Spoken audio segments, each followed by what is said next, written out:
Hello and welcome to another edition of Motor Cars Enthusiasts. Right off the bat on today's show, Danica Patrick's back in the news because she'll be heading back to the Indianapolis Motor Speedway in the month away for the 500, but in a little bit different capacity. She's not going back to be a driver this year. She's going actually back to commentate on the race with the folks over at NBC who will be covering the race during the month of May.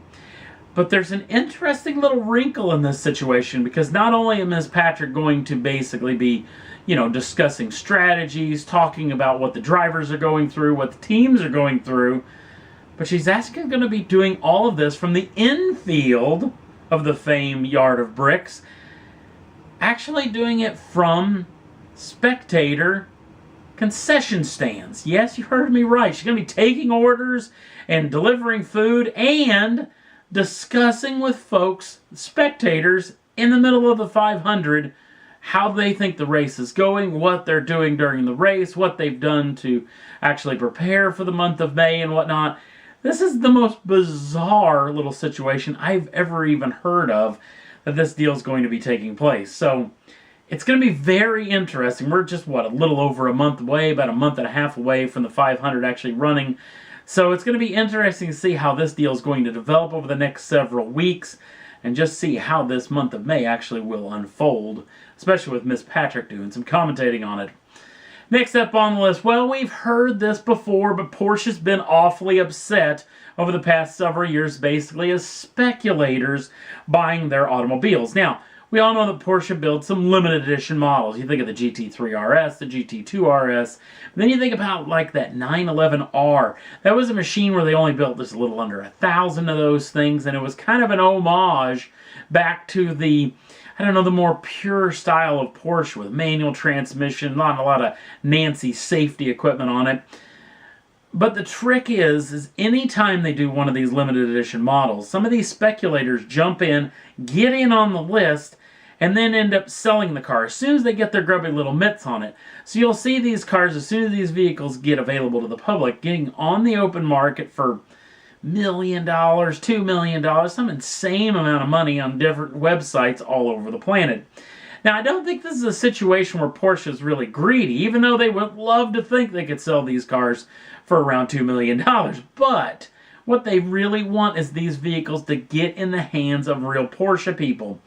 Now, I guess eventually they do, because the people who are spending these monster amount of money on these aftermarket Porsches didn't get in on the front half of this deal and didn't get in on the list, are basically just, boning up and getting up the cash to actually pay to get the car they really, really want. But Porsche is now claiming that they may have a way, using certain algorithms and DNA structures inside of the human body. They're working with some scientists along with some medical officials inside of Germany, where this is going to be the situation. If you want to be on the list for one of these limited edition models, you're going to have to send in a blood sample. Yes, you heard me right.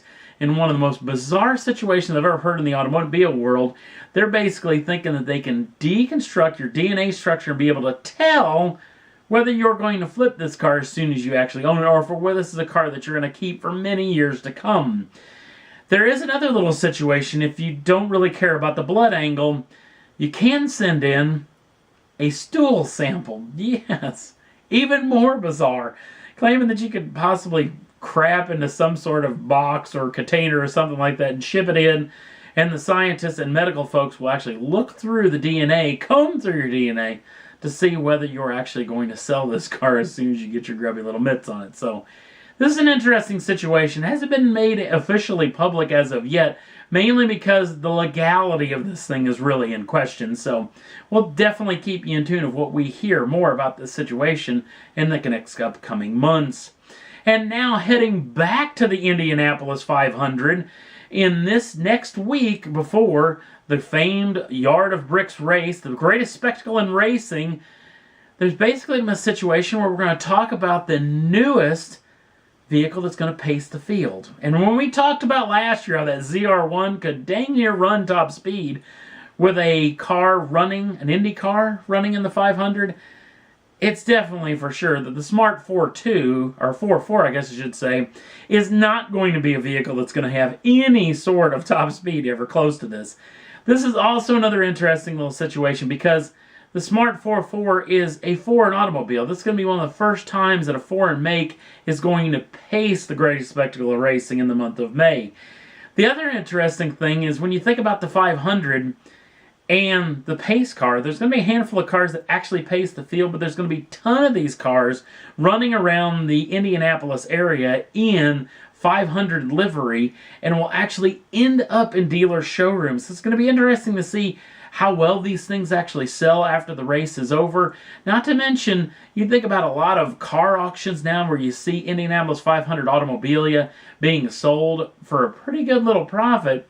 It's going to be interesting to see what this little car, because it's going to have some interesting situations. Number one, being one of the first foreign makes, is that going to make it way more rare, way more desirable to collectors heading down the pike, especially a lot of those folks that love to collect Indianapolis 500 pace cars. So we'll definitely keep you in tune of what we hear about this situation over the next several years.